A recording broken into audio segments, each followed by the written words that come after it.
Maraming salamat po sa pagtangkilik ng ating video. Hinihikayat ko po kayong mag-like and subscribe para ma-update kayo sa susunod na nakabanata. Tara at umpisahan na natin.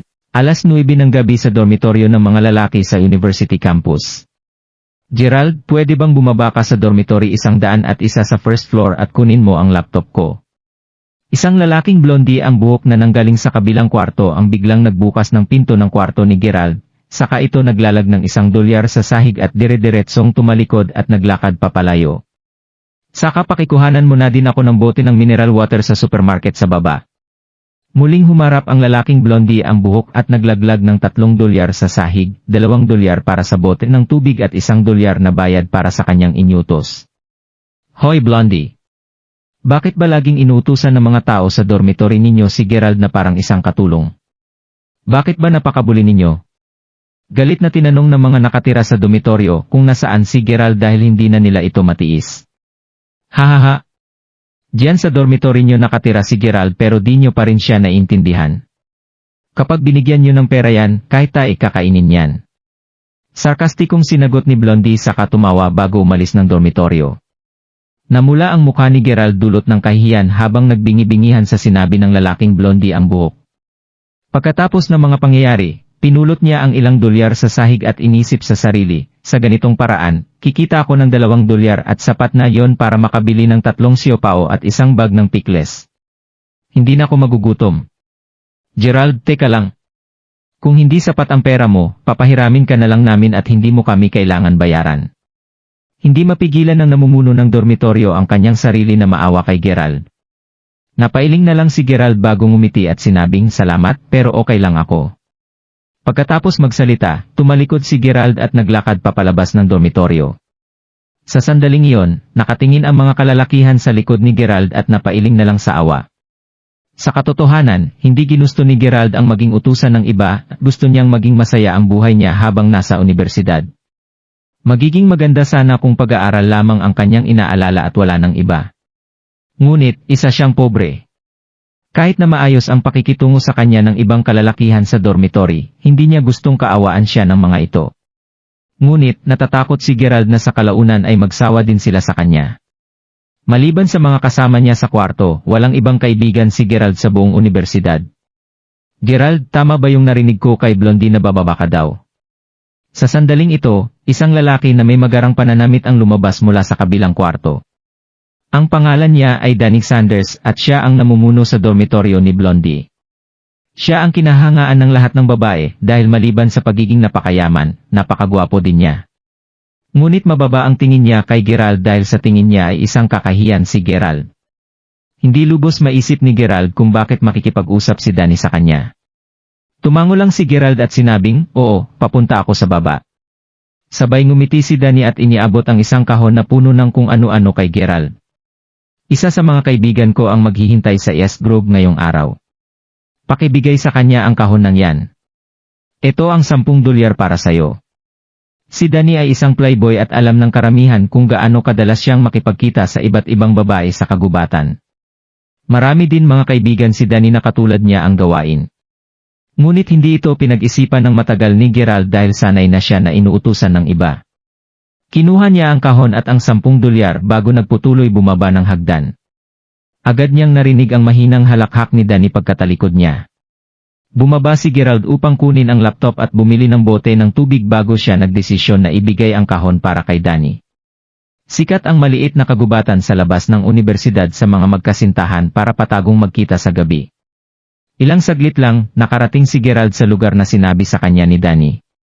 Agad niyang nakita ang isang lalaki at babaeng nakaupo sa kagubatan habang nag-uusap at nagtatawanan. Subalit laking gulat ni Gerald nang makita niya ang mukha ng lalaki at ng babae sa ilalim ng liwanag ng buwan. Napatulala si Gerald. Si Xavier ang kanyang nakita. Agad namula ang mga mata ni Gerald at nabitawan niya ang mga bagay na kanyang hawak. Si Xavier ang dating kasintahan ni Gerald at 3 araw pa lang ang nakakalipas nang sila ay maghiwalay. At syempre, si Xavier ang nakipaghiwalay sa kanila. Nang naghihiwalay sila, idinahilan ni Xavier sa kanya na kailangan niya ng oras pa sa kanyang sarili. Ngunit 3 araw pa lamang ang nakalipas at nakikipagkita na siya sa ibang lalaki sa kagubatan. Agad din napansin ng lalaki at ng babae si Gerald at agad din makikita sa kanilang muka ang kanilang nararamdaman. Gerald, anong ginagawa mo dito? Huwag mo sana akong pag-isipan ng masama. Kasama ko si Yuri dito kasi. Kita ang pagkataranta ni Xavier at ang matinding kahiyan sa sandaling ito. Agad din niyang niyuko ang kanyang ulo nang hindi makahanap ng paraan upang harapin si Gerald. Ang lalaki ay nagngangalang Yuri Lowell, isang second-generation rich kid.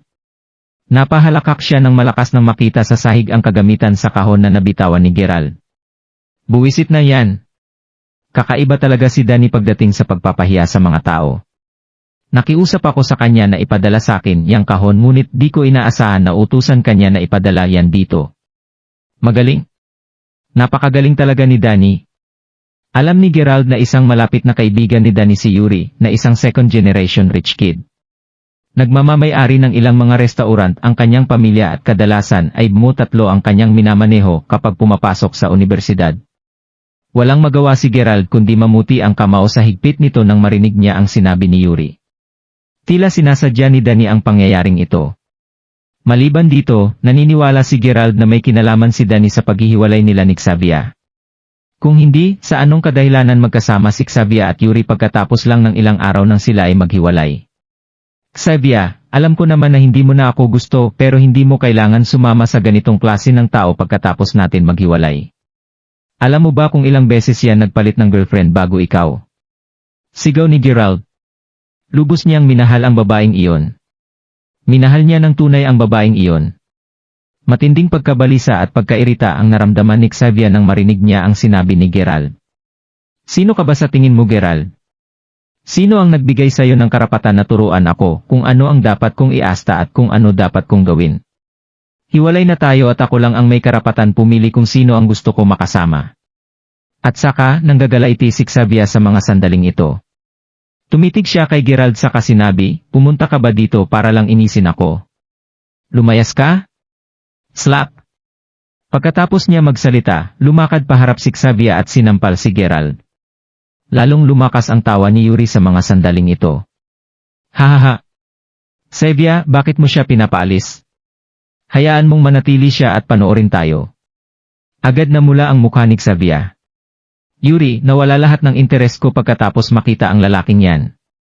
Siguro sa susunod na lang. Pagkatapos ay umalis si Xavier sa yakap ni Yuri.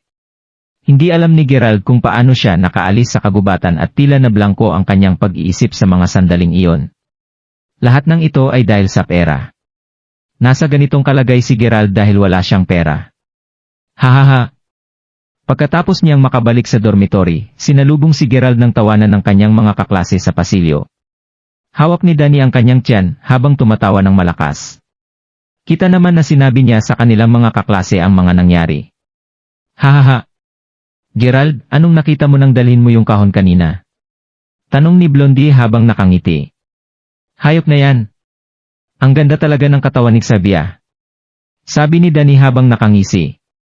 Hinigpitan ni Gerald ang kanyang mga kamao at namumula ang kanyang mga mata sa sandaling ito. Ninanais niyang patayin si Danny. Gustong-gusto niyang pumanaw kasama si Danny. Bakit? Bakit mo to ginagawa sa akin? Nanggagalaiting tanong ni Gerald.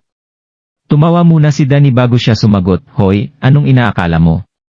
Hindi ako natatakot sa'yo. Sa lahat ng mahirap dito sa klase natin, ikaw ang pinakaayoko. Napakaganda ni Xavier at sayang lang kung mapupunta sa isang katulad mo. Mas mabuti nang mapunta siya ng kaibigan ko at paglaruan ng mga ilang araw. At saka Gerald, alam mo ba na nakuha ni Yuri si Xavier pagkatapos lang nila mag-text ng kalahating oras habang inabot ka ng kalahating taon bago kanya sinagot? Nagtatawanan ang lahat sa mga sandaling ito at walang may pake sa dignidad ni Gerald.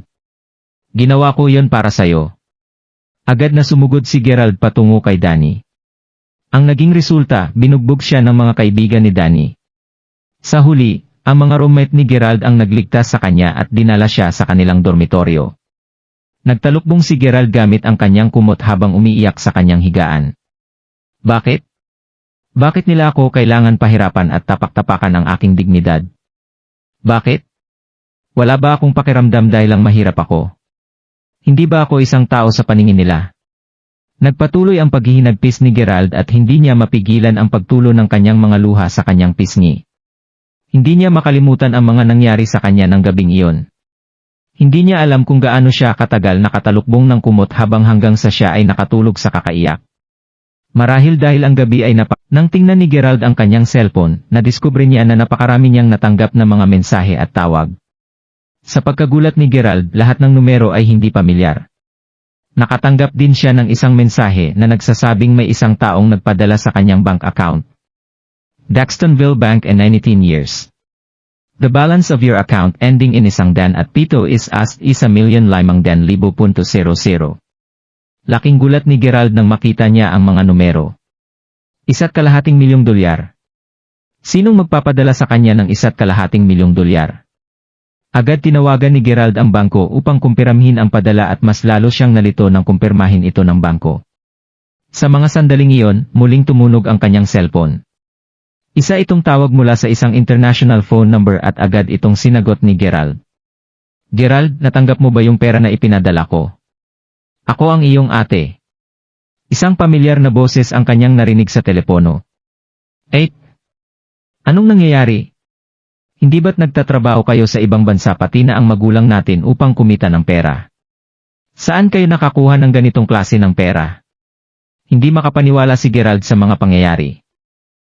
Balak pa itago sa iyo ng ating ama ang katotohanan ng mga 2 pang taon pero hindi ko na kinaya dahil alam ko na palagi kang binubuli sa school. Kaya nagdesisyon ako na sabihin agad sa iyo. Mayaman talaga ang pamilya natin. Ang pamilyang Crawford ay may malaking negosyo sa iba't ibang parte ng mundo. Alam mo ba na 80% ng gold mine, minerals, at petrolyo sa Afrika ay pagmamay-ari ng pamilya natin? Hindi pa kasama dito ang iba pang industriya sa Daxtonville at abroad. Ano? Agad na palunok si Gerald. Kung wala pa sa kanya ang $1.2 milyong sa kanyang account, hindi siya maniniwala sa kanyang mga narinig. Inakala niya talaga na binibiro lang siya ng kanyang ate. Alam ko na hindi ka panipaniwala ang mga sinabi ko, ngunit Gerald, kailangan mo dahan-dahang tanggapin ang katotohanan. Nung umpisa, pinalaki din ako sa isang mahirap na environment pero dahan-dahan din ako naging pamilyar na mamuhay bilang isang mayaman. At saka, may pinadala ako sa iyo at dadating na siguro yon ngayong umaga. Mula ngayon, wala ka nang magiging problema pagdating sa pera. Hindi ko alam kung magkano ang mga bilihin sa Daxtonville sa panahon ngayon pero huwag ka mag-alala, gamitin mo yang $1.2 milyong sa ngayon. Tatawagan ulit kita sa susunod na buwan. Matapos ng tawag, hindi pa din lubos na makapaniwala si Gerald. Buong buhay niya siyang namuhay bilang isang mahirap. Ngunit, isa pala siyang second generation rich kid. Lumalabas nagsinungaling sa kanya ang kanyang nakakatandang kapatid at mga magulang nang sinabi nila sa kanya na nagtatrabaho sila sa ibang bansa. Pagkatapos nito, agad tumawag si Gerald sa kanyang mga magulang. Nagalit sila nang malaman nila na sinabi sa kanya ng kanyang ate ang tungkol sa kanilang kayamanan ng walang pahintulot ngunit makalipas ang ilang sandali, napagpasyahan nilang humingi na lamang ng tawad kay Gerald. Sinabi kay Gerald ng kanyang ama na napilitan siya kundi gawin ito dahil gusto niyang palakihin siya na mapagkumbaba. Pagkatapos nito, maraming ipinaliwanag sa kanya ang kanyang ama. Pagkatapos ay nag-withdraw si Gerald ng $100,000 mula sa bangko bago siya mamili kasama ang ilan sa mga black bank card na ipinadala sa kanya ng kanyang kapatid. Sa katunayan, hindi pa rin lubos na kumbinsido si Gerald. Panaginip lang ba ang lahat ng ito? Labis ang pagkasabik ni Gerald sa mga oras na ito. Hahaha. Xavier, kung hindi ka nakipaghiwalay sa akin, mabibilhan na kita ngayon ng kahit ano pang gustuhin mo. Yuri at Danny, inisulto niyo na ako at ginawang katatawanan sa unibersidad. Ano kaya ang magiging reaksyon niyo kapag nalaman niyo? Napangiti na lamang si Gerald. Halos tanghali na nang makaalis siya sa bangko. Sa oras na ito, tumunog ang cellphone ni Gerald at napagtanto niya na ito ay isang tawag mula sa pinuno ng kanyang dormitoryo. Hello? Gerald, okay ka lang ba? Bakit wala ka sa dormitory? Lumabas lang ako para magpahangin. Loko ka? Halos mamatay kami sa pag-aalala sa'yo. Nga pala, birthday ni Naomi ngayon. Dahil hindi ka niya makontak, sinabihan niya ako na tanungin ka kung pupunta ka sa birthday party niya mamayang gabi. Sabi niya nabanggit na niya sa'yo yung birthday party niya nung mga nakaraang araw. Pagkatapos margining ang kayang sinabi, tinignan ni Gerald ang listahan ng mga tawag na hindi niya nasagot sa kanyang telepono bago niya mapagtanto na mayroon ilang tawag mula kay Noemi na hindi niya nasagot.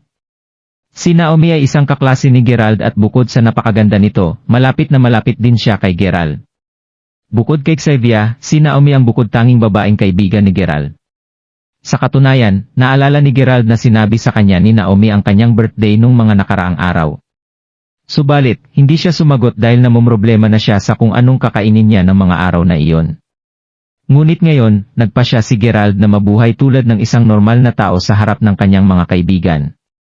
Sa anong kadahilan kung bakit hindi siya pupunta sa birthday party? Kailangan ko ng regalo para sa kanya, di ba?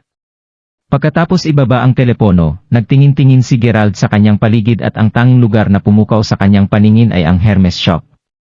Isa itong luxury store na kilala sa buong mundo na nagbebenta ng napakamarangyang kagamitan. Kahit na ito ay may kamahalan, maraming second-generation rich kids mula sa universidad kung saan pumapasok si Gerald ang mahilig na magpunta dito sa dahil sa dala nitong prestiyo. Hindi plano ni Gerald na pumasok sa tindahan ngunit bigla niya naisip ang Universal Global Supreme Shoppers Card na ipinadala kanyang ate. Labis na tukso ang kanyang naramdaman sa mga sandaling ito.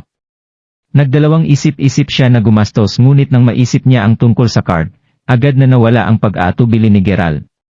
Pagtapos huminga ng malalim, agad na nagtungo si Gerald sa Hermes Boutique Store. "Hello sir, ano po ang magagawa ko para sa inyo?" Isang magandang sales girl ang magalang na bumati kay Gerald. Kahit na may bakas ng pagkutya sa kanyang mga mata nang makita niya ang damit ni Gerald, nanatili siyang magalang. Alam niya na lahat ng pumapasok sa tindahang ito ay kadalasan magtitingin-tingin muna ngunit hindi niya maintindihan kung bakit papasok ang isang katulad niya sa ganitong klase ng boutique store. "Magtitingin-tingin muna ako," sagot ni Gerald. Ito ang unang beses na pumasok siya sa ganitong klase ng marangyang tindahan kaya wala siyang ideya kung ano ang dapat bilhin. May bahid ng kutya sa mukha ng sales girl habang pinapanood niya kay Gerald. "Yuri, pwede mo ba ako bilhan ng bag?" Sa sandaling ito, isang pamilyar na boses ang narinig ni Gerald at nakita niya ang isang magandang dilag na papasok sa tindahan habang nakakapit sa braso ng isang lalaki. Biglang nagbago ang ekspresyon ni Gerald nang makita niya ang dalawa pagkatalikod niya. Sino pa ba kundi sina Yuri at Xavier? "Hello? Siya po ba ang iyong girlfriend Merlawel?" Ubod po siya ng ganda. Sa sandaling makita ng sales girl na tumutulong kay Gerald si Yuri, nagkaroon ng matinding pagbago ang kanyang ugali habang binati niya ito ng may ngiti sa kanyang muka. Alam na ng lahat ng si Yuri as isang second-generation rich kid at kapansin-pansin siya kahit saan siya magpunta. Ito ang rason kung bakit agad-agad nagpunta sa kanya ang sales girl. "Rachel, ito ang girlfriend ko, si Xavier. Dinala ko siya dito ngayong upang magtingin dahil gusto ko siya bilhan ng isang bag." Namula ang mukha ni Xavier sa sandaling ito. Mapapansin na isang tunay na mayamang binata si Yuri kahit saan siya magpunta. Sa sandaling iyon, tinuro ni Xavier ang isa mga bag at sinabing, "Yuri, gusto ko ang bag na to." Ang bag ay nakalagay sa isang aparador at mukhang napaka-enggrande at marangya. Numiti si Rachel bago sinabing, ang bag na ito ay isang collector's edition na inilibas noong pagdiriwang ng 200th anniversary celebration ng Hermes.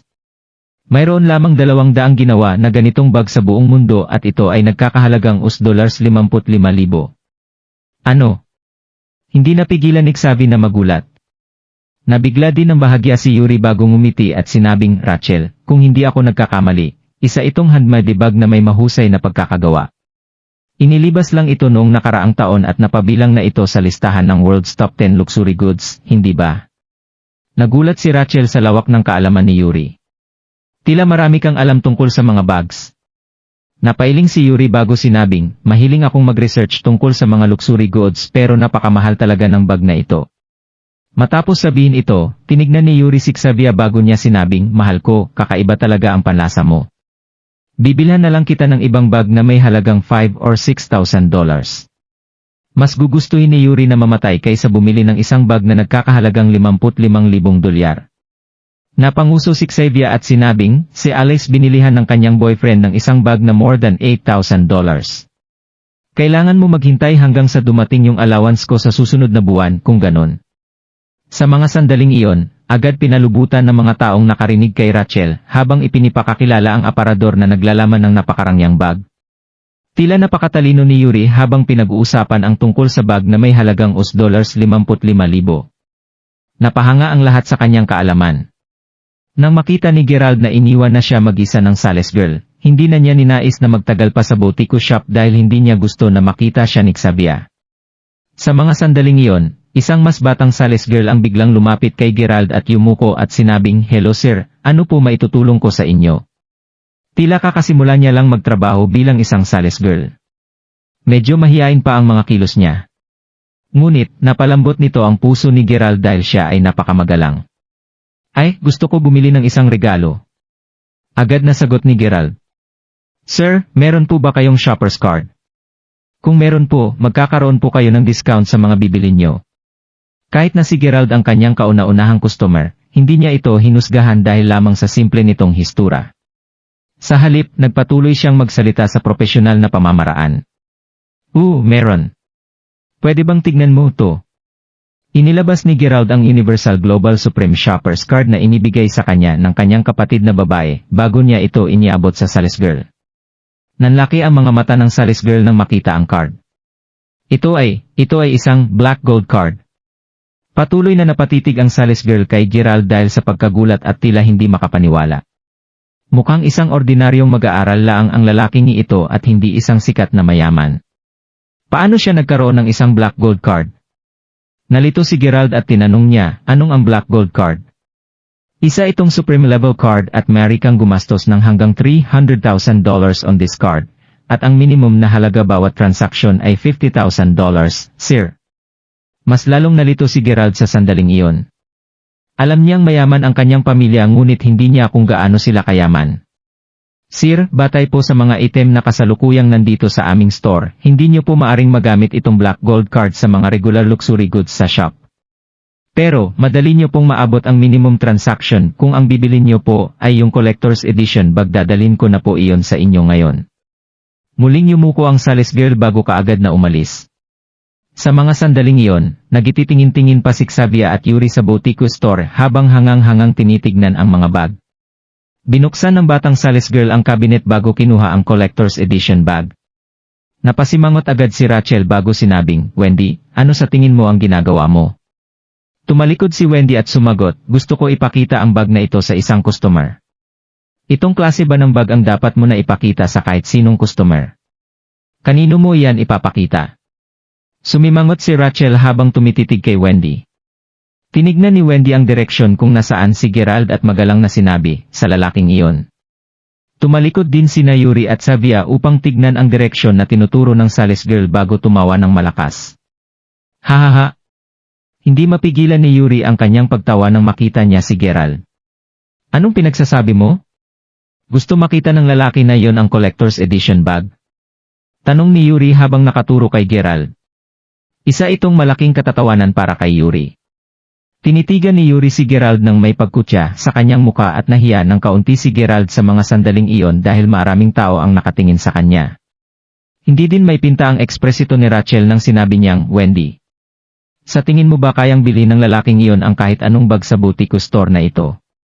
Sino ang niloloko mo?" "Nagkakamali ka, Rachel. Ang customer na iyon ay merong black gold card. Isa siya sa mga VIP customer natin." "Hahaha." Tumawa muli ng malakas si Yuri. "Isang VIP customer? Sikat yan na pobre sa aming universidad." Tinignan din ni Xavier si Gerald na may bahid ng pagkainis habang sinabi, "Gerald, hindi ka ba nahihiya? Bakit hindi ka pa umalis sa lugar na to?" "Hahaha." Tumingin si Gerald sa paligid habang patuloy na kinukutya siya ng mga tao. Nalagay din sa mahirap na posisyon ang sales girl dahil tinititigan ni Rachel na may pagkutya si Gerald. Sa mga sandaling iyon, kalmadong naglakad si Gerald patungong sa counter sa kanya nilapag ang kanyang black gold card sa counter. "Bibilin ko yung collector's edition bag ngayon din." "Gerald, bakit ka ba nagpapanggap na mayaman?" Pakutyang tanong ni Xavier. Subalit, nagulat si Rachel pagkatapos ilapag ni Gerald ang black gold card sa counter. Ang Universal Global Supreme Shoppers Card para sa mga luxury store ay para laman sa mga pinakamayayaman at pinakamakapangyarihan na pamilya sa mundo. Walang duda na ang nagmamay-ari ng Black Gold Card ay totoong mayaman at makapangyarihan. Sa kabilang dako, agad na dinala ni Wendy ang card reader papunta sa counter. Pagkatapos nito, inilagay ni Gerald ang kanyang birthday bilang passcode sa card reader at natapos ng maayos ang transaksyon. Maayos na natapos ang transaksyon. Diyos ko po! Nabigla ang lahat sa mga pangyayari. Diyos ko! Talaga bang binili ng binatang yon ang Hermes Collector's Edition bag na may halagang $55,000? Talaga bang isang mapagkumbabang second generation rich kid ang binatan biyon? Napatitig ang lahat kay Gerald. Sa mga sandaling iyon, kahit si Yuri ay hindi makapaniwala at napatitig kay Gerald. Paano naging mamayan ang pobreng iyon? Nakaramdam siya ng matinding hinagpis sa kanyang dibdib. Bukod pa dito, pinakitang gilas niya pa ang kanyang kaalaman sa mga luxury goods bago mangyari ang lahat ng ito. Ngayon siya ang naging katatawanan. Lubos na hindi makapaniwala si Xavier sa mga sandaling iyon. Ikaw, saan mo nakuha ang card na iyon, Gerald? Paano niya nagawang mabili ang bag na nagkakahalang $55,000? Hindi makapaniwala si Xavier na nagmamay-ari si Gerald ng isang Universal Global Supreme Shoppers Card. Talaga ba na binili niya ang bag na iyon? Totoo ba ang mga nangyari? Tumingin si Gerald kay Xavier ngunit wala siyang sinabi. Mayroon pa rin siyang sakit na nararamdaman ngunit malamig pa din ang kanyang naging pakikitungo kay Xavier. Sa mga sandaling iyon, inisip ni Gerald sa kanyang sarili, ang ate ko ang nagbigay sa akin ng card na ito at magagawa ko bumili ng isang bagay na nagkakahalaga hanggang $300,000. Sir, ibabalot ko lang po ang bag na ito para sa inyo. Maari lang po na maghintay kayo ng mga kalahating oras. Isa po itong mamahaling bagay kaya kailangan naming masigurado na perpekto ang pagkakabalot sa bag na ito.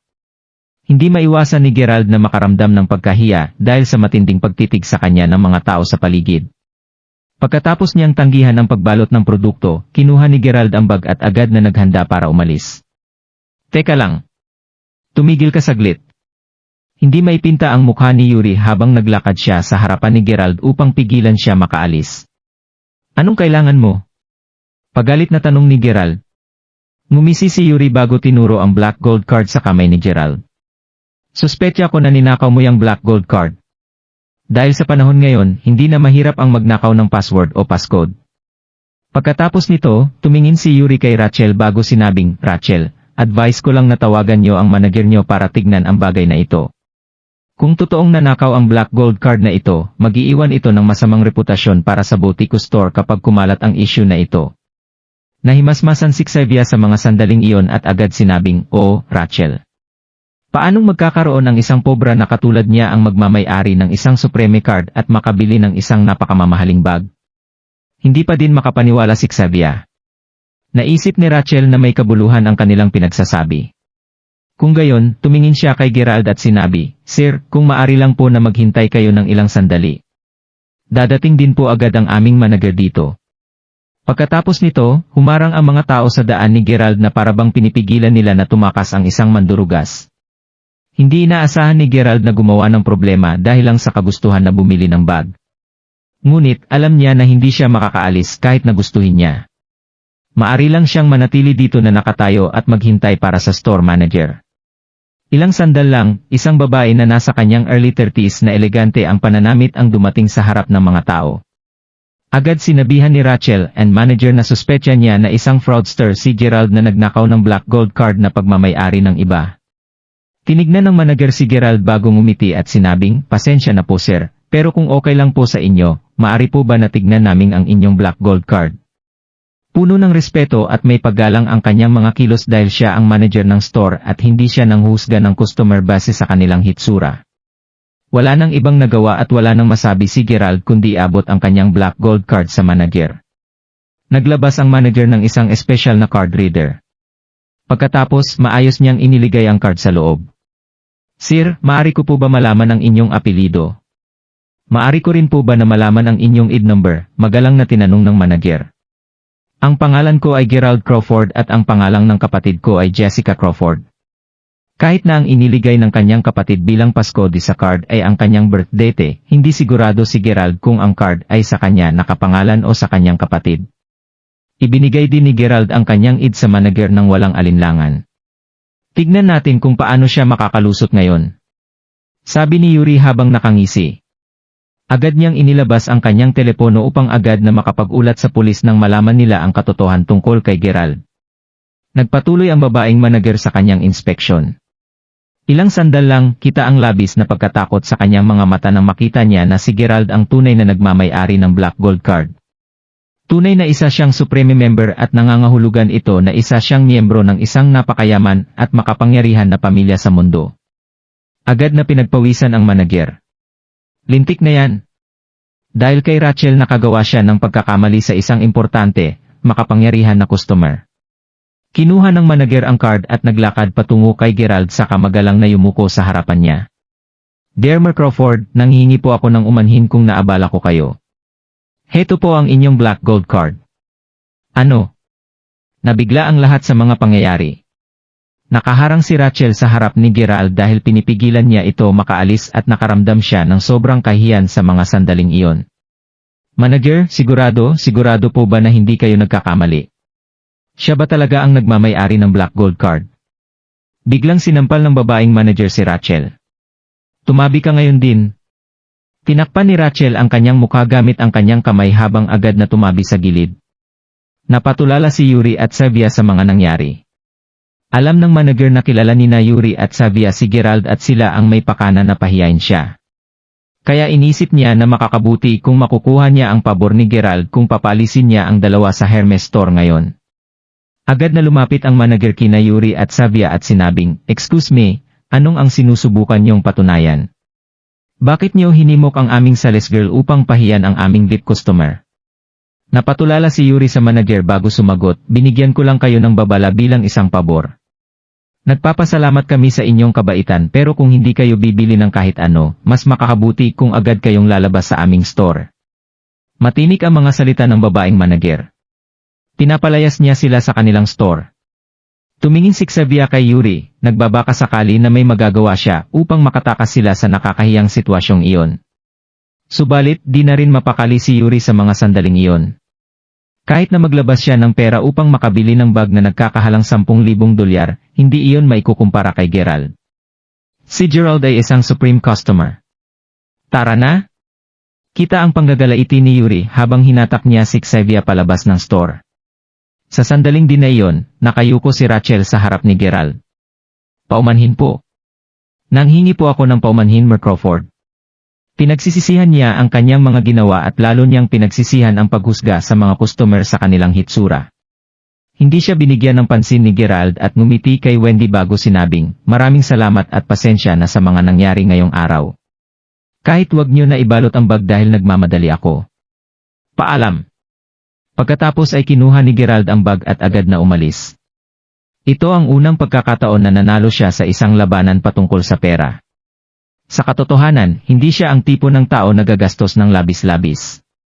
Ngunit si Gerald ay isa na ngayong tao na maaring mabuhay na hindi pinoproblema ang pera. Pagkatapos makaalis sa store, agad na tumunog ang telepono ni Gerald. Isa itong tawag mula kay Naomi. Narinig ni Gerald ang balisang boses ni Naomi sa telepono nang sagutin niya ang tawag. "Gerald, wala akong pake kung anong tingin sa'yo ng ibang tao pero isa ka sa mga matalik kong kaibigan. Kailangan mo pumunta sa birthday party ko mamayang gabi. Nandito na ang lahat ng kasama mo sa dormitoryo." Ngumiti si Gerald bago sumagot, "Oo, papunta na din ako diyan. Saka nga pala, siguraduhin mo na maayos ang pananamit mo ngayon. May ipapakilala ko sa'yo." Sabi ni Naomi sa telepono. Napailing na lang si Gerald sa kanyang mga narinig. Dahil hindi niya maaring ibigay ang bag kay Naomi nang hindi ibinabalot, naglakad si Gerald sa pinakamalapit na supermarket upang bumili ng plastic bag na nagkakahalagang 20 sentimo. Pagkatapos ay iniligay niya ang Hermes bag sa pulang plastic bag. Pagkatapos ay nagtawag siya ng taxi bago agad na nagtungo sa Jade Restaurant. Sa mga sandali din na iyon, sa Jade Restaurant, ibinaba ni Naomi ang telepono bago siya ngumiti sa isang babae na mahaba ang buhok na nakaupo sa kanyang tabi. Mukhang isang diyosa ang babae dahil sa taglay nitong kagandahan. Si Alice Bradford at Naomi ay magkababata at magkasamang lumaki at pumapasok sa iisang unibersidad kahit na magkaiba sila ng kinukuhang kurso. Dahil ngayon ay kaarawan ni Naomi, inimbitahan niya si Alice at ilang mga kaibigan niya sa dormitoryo upang ipagdiwang ang kanyang birthday. Sa oras din na iyon, bagamat alam ni Naomi na isang diyosa si Alice, matagal na itong single simula pa noong high school at kasalukuyang naghahanap ng boyfriend. Nagbukas ng isang bote ng Joyce si Alice at ininom ito ng kaya-aya niya itong ininom. Sa sandaling iyon, bumukas ang pinto. Ngunit hindi is Gerald ang taong pumasok sa pintuan. Danny? Anong ginagawa mo dito? Nagbago ang ekspresyon ni Naomi sa sandaling makita niya si Danny. Sila ay magkaklase at dating naging malapit sa kanila si Naomi. Subalit napag-alaman ni Naomi ng umaga din yon ang ginawa ni Danny kay Gerald. Kaya nagalit si Naomi kay Danny. Sa di inaasahang pangyayari, sobrang kapal ng pamumukha ng lalaking iyon at nagawa niya pa rin na magpunta dito kahit na inaway niya ito. Galit ka pa din ba, Naomi? Nakikipagbiruan lang ako kay Gerald kagabi. Sino nagakalang dadalhin niya talaga yung kahon kay Yuri? Sagot ni Danny habang nakangiti. Kasama niya ang ilan sa kanyang mga kasama sa dormitoryo at lahat sila ay may dalang mga regalo. Napakayaman din ng pamilya ni Naomi at maraming beses na sinubukan ni Naomi na tulungan si Gerald. Subalit, lagi itong tinatanggihan ni Gerald. Matagal nang magkakilala si Danny at Naomi, simula pa noong nasa high school sila. Naomi, siya ba si Gerald na gusto mo ipakilala sa akin? Anong problema? Tanong ni Alice habang tinitignan si Danny. Sa sadaling makita ni Danny si Alice, kumislap ang kanyang mga mata. Sa katotohanan, matagal niya na gustong makilala si Alice. Si Alice ang pinakamagandang babae na nakita niya sa buong Broadcasting and Media Department. Sa pagkakataong ito, ang tanging rason kung bakit nagkaroon siya ng lakas ng loob na magpunta at manghingi ng tawad kay Naomi ay dahil alam niya na nandito si Alice. Sa sandaling marinig ni Danny ang sinabi ni Alice, agad niyang sinabi, "Hello, the beautiful Alice. Kaklas ko si Gerald. Isa siyang pobre na ginawa kong katatawanan kahapon." Hahaha. Nang maalala ni Danny na dinalhan ng birth control supplies ni Danny ang kanyang ex-girlfriend kagabi, hindi niya mapigilan na tumawa ng malakas. Shut up! Sagot ni Naomi habang tinignan ng masama si Danny. Sa mga sandaling iyon, makikita sa mukha ni Alice ang pagtataka. Talaga bang mayroong malaking pagkakaiba ang mga mahihirap at mayayaman na estudyante? Makikita din na nakasimangot ang mga kasama ni Gerald sa dormitory sa mga sandaling iyon. Okay, hindi na ako magsasalita pa. Tumawa si Danny bago sinabing, Naomi, bakit hindi mo tignan kung anong regalo ko para sayo? Sa mga sandaling iyon, mayroong nagbukas ng pinto. Pagkatapos buksan ang pinto, pumasok si Gerald ng may hawak na pulang plastic bag. Gerald, sa wakas nandito ka na. Agad na napangiti si Naomi. Tumango si Gerald sa kanya at agad niyang napansin si Danny na nakatitig sa kanya ng may halong pagkutya. Sa katotohanan, magiging mapagkumbaba si Danny kung ang pumasok ay isang second-generation rich kid. Subalit ngayon, si Gerald ang pinag-usapan. Tinigdan din ni Alice si Gerald sa mga sandaling iyon. Sa katotohanan, gusto din ni Alice na maghanap ng boyfriend ngunit agad niyang napagtanto na hindi nanggaling sa mayamang pamilya si Gerald. Okay lang kay Alice kung nagmula siya sa isang ordinaryong pamilya basta't kakit-akit at may itsura si Gerald. Ngunit kahit na may itsura si Gerald, napagtanto ni Alice na ang mga suot ni Gerald mula ulo hanggang paa ay nagkakahalaga ng hindi higit sa $50. Masyado siyang ordinaryo. Nang maalala ni Alice ang mga sinabi ni Danny kanina lang, agad na bumaba ang tingin niya kay Gerald. Kita sa mukha ni Alice ang pagkabigo. Gerald, ito si Alice. Alice, itong ang kaibigan ko na si Gerald. Ipinakilala sila ni Naomi sa isa't isa habang nakangiti. Tumango si Gerald bago sumagot, Hello, ako si Gerald. Nice to meet you, Alice. Inangat ni Gerald ang kanyang mga kamay upang makipagkamay. Subalit hindi man lang siya sinubukan tignan ni Alice. Sa halip ay tumalikod lang siya at nagpatuloy na inumin ang kanyang juice. Naiwan sa ere ang kamay ni Gerald at pagkalipas ng ilang saglit, binaba din niya ang kanyang kamay. Alam ni Naomi na may ganitong ugali ang kanyang matalik na kaibigan. Kung interesado siya sa lalaki, makikipag-usap siya. Kung hindi, hindi niya ito papansinin. Hindi na nagsalita pa si Gerald tungkol dito. Naglakad na lamang siya upang umupo sa may lamesa. Sa mga sandaling iyon, nakita ni Danny ang pulang plastic bag na hawak ni Gerald. Agad na sinabi ni Danny, Gerald, birthday ni Naomi ngayong araw. Anong regalo ang dinala mo para sa kanya? Bakit hindi mo ipakita? Hindi na matiis ng pinuno ng dormitory ni Gerald ang mga pangyayari at agad-agad niyang tinanong, Danny, bakit ba lagi mong pinapahirapan si Gerald? Tumawa lang si Danny dahil labis siyang nasisihayan kapag nangungutya at nangaasar. Tumingin si Danny kay Gerald bago ilabas ang regalo na binili niya para kay Naomi. Lumalabas na bumili din si Danny ng isang black branded na bag para kay Naomi. Binili ko to para sayo, Naomi. Isang Hermes bag. Sa sandaling ilabas ni Danny ang bag, agad na napukaw ang atensyon ni Alice at iba pang mga babae. Isang Hermes bag. Di ba nagkakahalaga ang mga bag na yon ng higit sa $8,000? Agad nag-iba ang impresyon ng mga dilag kay Danny. Napakayaman ng taong ito. Si Alice, ang diyosa na napakasungit sa lahat, ay hindi mapigilan na tumingin kay Danny sa mga oras na iyon. Hindi naman ganun kamahal yan.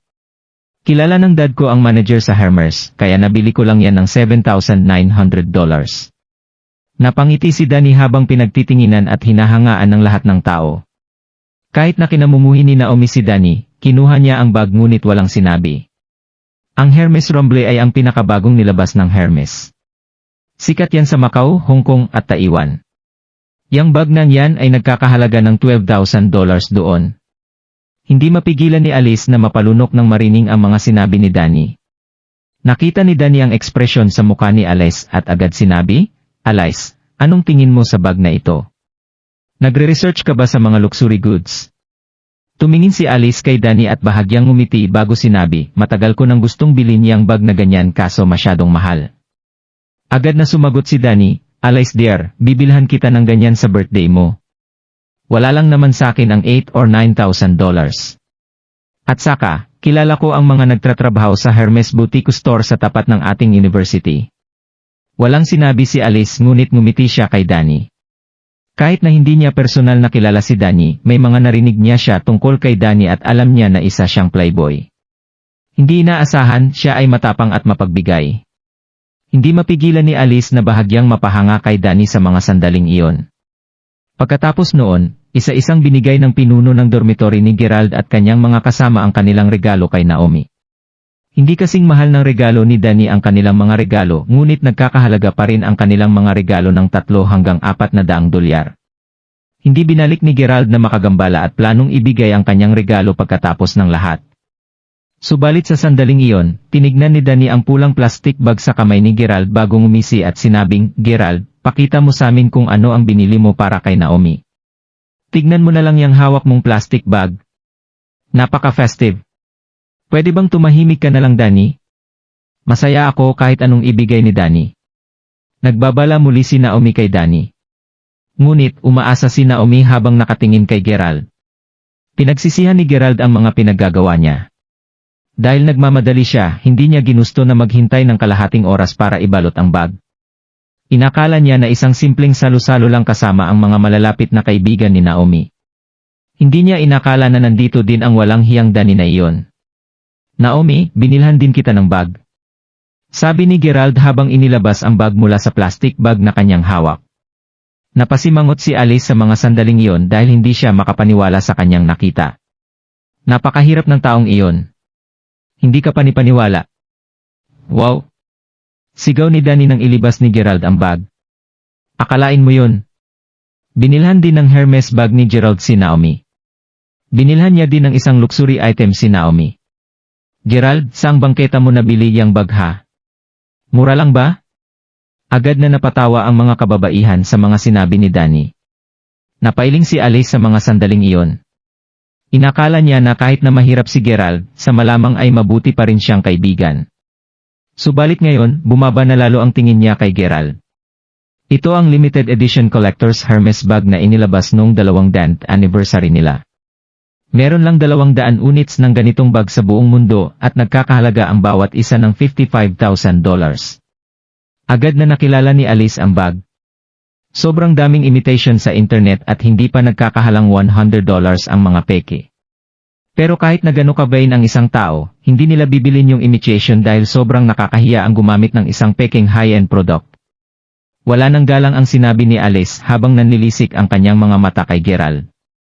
Nasusuka siya sa mga ganitong klase ng tao. Inakala ni Naomi na bibilhan siya ng mga gadgets ngunit hindi niya inaasahan na bibilhan siya ng isang peking bagay ni Gerald. Subalit, ngumiti pa din si Naomi at sinabi, Salamat Gerald. Salamat ng marami at masaya ako kahit ano pa ang ibigay mo sa akin pero hindi mo naman kailangan gumastos ng napakamahal sa susunod. Hindi biro ang $100 para sayo. Gusto sanang ipaliwanag ni Gerald ang kanyang sarili at sabihin, okay, birthday ko ngayon at masayang masaya ako na ipagdiwang ito kasama kayong lahat. Tara, cheers! Patuloy na tumititig at nandidiri sina Alice kay Gerald habang hindi na sumagot ang iba pang mga lalaki. Napangisi na lang sina Danny at kanyang mga kaibigan kay Gerald. Walang plano si Gerald na pahirapan at bigyan ng problema si Naomi dahil alam niyang naipit si Naomi sa pagitan ng niya at mga kasamahan ni Naomi. Agad na tumayo si Gerald at sinabing, Happy birthday sa'yo Naomi pero naalala ko na may kailangan pa ako gawin sa dormitoryo kaya mauna na akong umalis. Enjoy! Alam ni Gerald na sumusobra na siya kaya tumayo siya para agad na makaalis. Gerald! Agad na naglakad palabas si Gerald. Sa mga sandaling iyon, si Naomi at ang namumuno sa dormitoryo ni Gerald na si Harper ay agad na humabol kay Gerald. Anong ginagawa mo? Wala naman ako sinabi na hindi ko nagustuhan ang regalo mo, dali-daling sinabi ni Naomi. Nagsalita din si Harper sa mga sandaling iyon. Huwag ka muna umalis Gerald. Kumain ka muna bago umalis. Kung aalis ka na ngayon, wala na din kaming gagawin dito. Ngumiti si Gerald bago sumagot, mag-enjoy lang kayo dito. May kailangan pa talaga ako gawin ngayon pero sana maniwala kayo na hindi ako yung tipo ng tao na bibili ng isang peking bagay. Hindi alam ni Gerald kung papaniwalaan siya ng kanyang mga kaibigan. Habang iniisip niya ang mga ito, walang ibang magawa si Gerald kundi sisihin ang kayang kapatid dahil sa binigay nitong card na may minimum spending amount na $55,000. Kahit na patuloy na nakiusap sina Harper at Naomi kay Gerald, nagpasya pa din si Gerald na umalis. Umalis na ba talaga yung pobre na yun? Tanong ni Danny habang nakangiti nang makita sina Naomi at Harper sa silid. Sumagot si Harper, Danny, pwede bang iba na lang bulihin mo? Bakit palaging si Gerald na lang? Hindi pa siya nakakaawa. Hindi na matiis ni Harper ang mga nangyayari. Hahaha. Siya naman gumawa nun sa sarili niya. Bakit siya bumili ng isang imitation na Hermes bag para iregalo kay Naomi?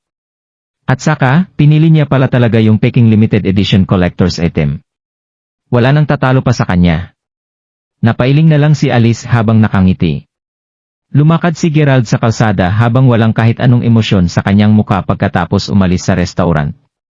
Noong napakahirap pa ni Gerald, ang tanging hiling niya lang ay maging mayaman.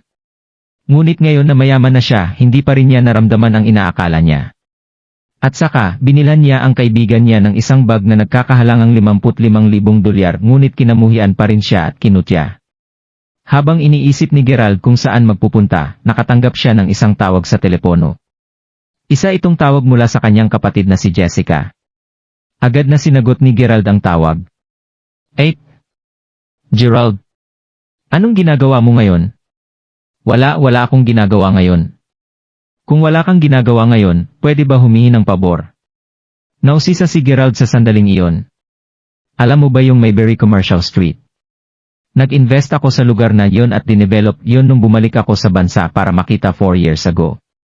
Kailangan ko pumirma sa renewal contract kasama ang ilan sa mga investors kaso hindi ako makakabalik ng bansa ngayon. Sinama ko noon yung pangalan mo sa development ng proyekto.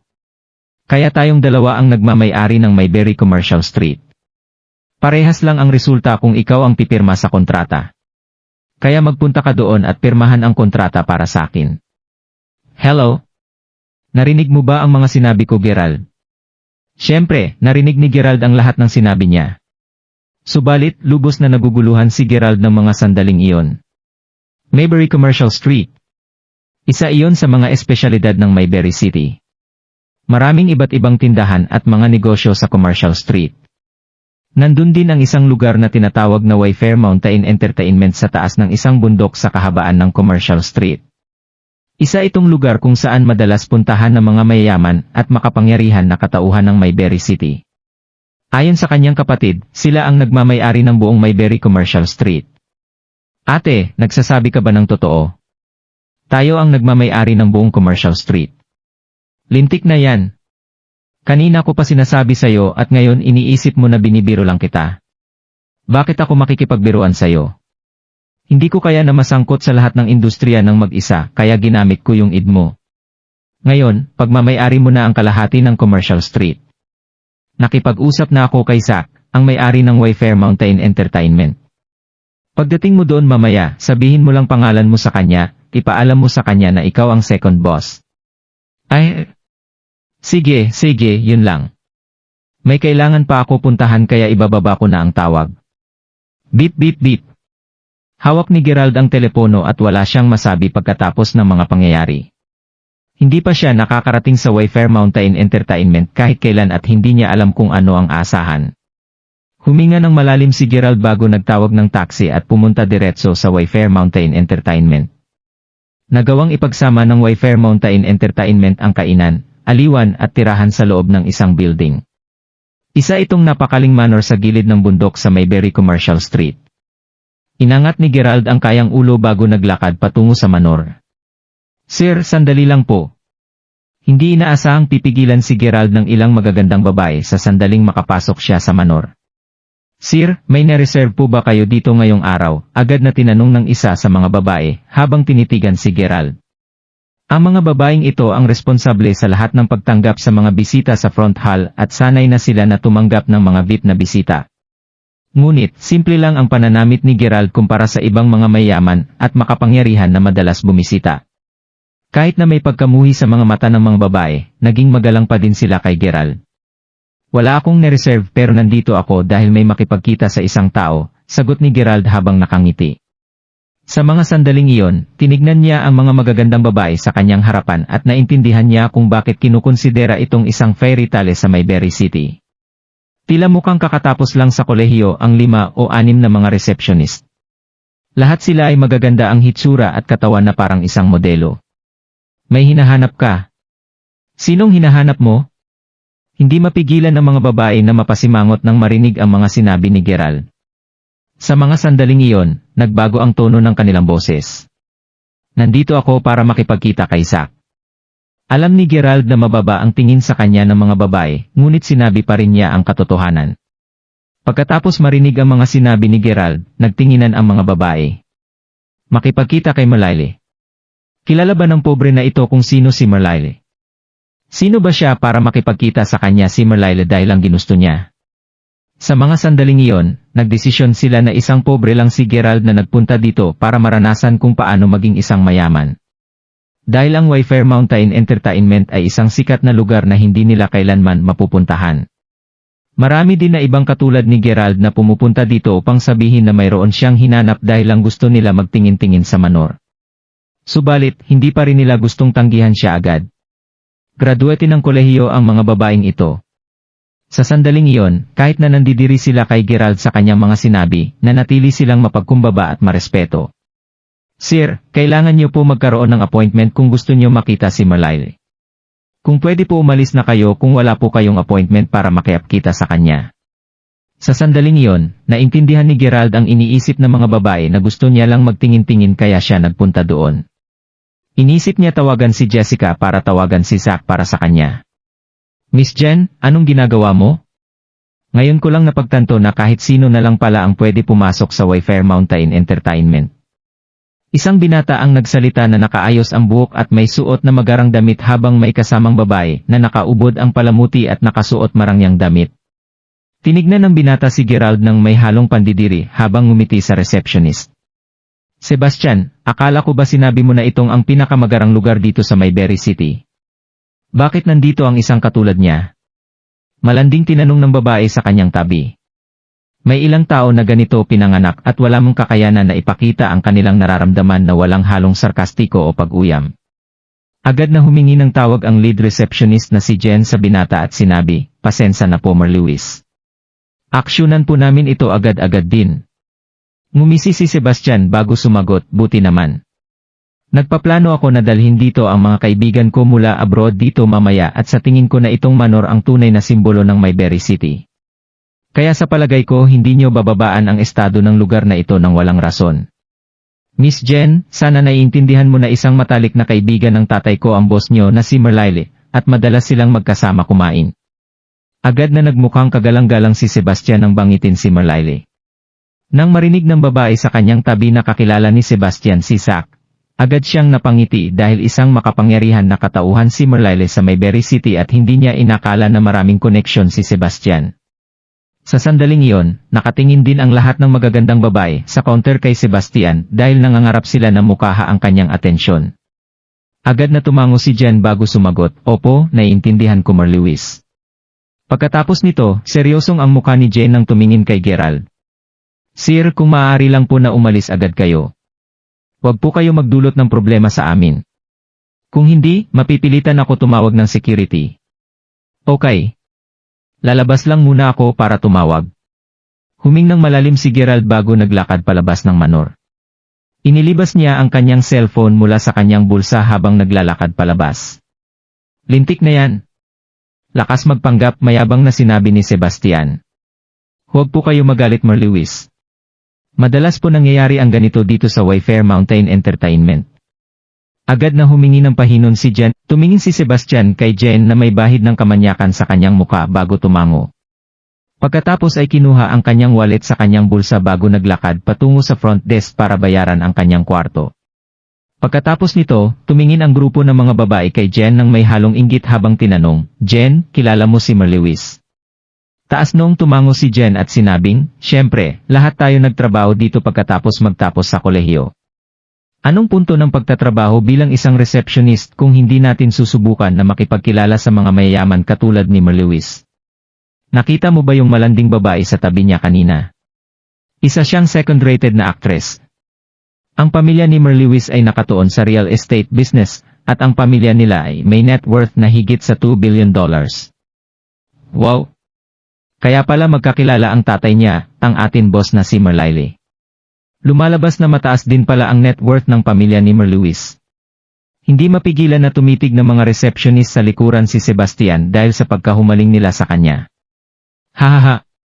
Alam niyo ba na yung lalaki lang kanina ay pumunta dito para makipagkita kay Merlyle? Busy ngayon si Merlyle makipag-usap sa chairman ng Mayberry Chamber of Commerce." Sobrang katawa-tawa ng lalaking yon, sagot ni Jen habang tumatawa. Pagkatapos ay naghanda na si Jen na lumapit kay Sebastian para makipag-usap muli. Subalit ng paglingon niya, nakita niya na ang lalaking pinalabas nila ay muling pumasok sa loob. "Bakit pumasok ka na naman dito?" Laking gulat ni Jen. Nandidiring tinignan din ng iba pang mga babae si Gerald.